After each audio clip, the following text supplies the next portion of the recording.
ప్రకృతి ప్రకోపంలో అల్లాడుతున్న వైనాడు ప్రాంతంలో ప్రధాని ఏరియల్ సర్వే చేశారు.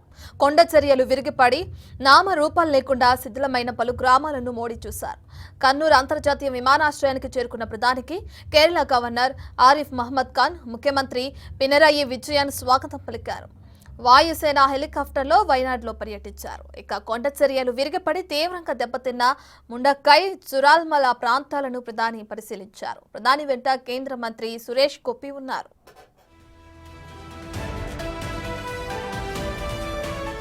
రెస్క్యూ ఆపరేషన్ బాధితుల తరలింపు జరిగిన తీరును అధికారులు ప్రధానికి వివరించనున్నారు. సహాయక శిబిరాలు, ఆసుపత్రులకు వెళ్లి బాధితులను మోడీ పరామర్శించనున్నారు. అనంతరం అధికారులతో సమీక్ష నిర్వహిస్తారు. జూలై 29 నుంచి 30 తేదీల్లో జరిగిన ప్రకృతి విపత్తులో 300 మంది ప్రాణాలు కోల్పోయినట్లు అధికారులు ప్రకటించారు. 100 మంది గాయపడగా వారిని ఆసుపత్రికి తరలించి చికిత్స అందించారు. మృతుల సంఖ్య 400 వరకు పెరిగే అవకాశం ఉంటుందని తెలుస్తోంది. కొండ చర్యలు విరిగిపడడంతో వందలాది ఇళ్లు నేలమట్టమయ్యాయి. దీంతో అనేక మంది నిరాశ్రయులయ్యారు.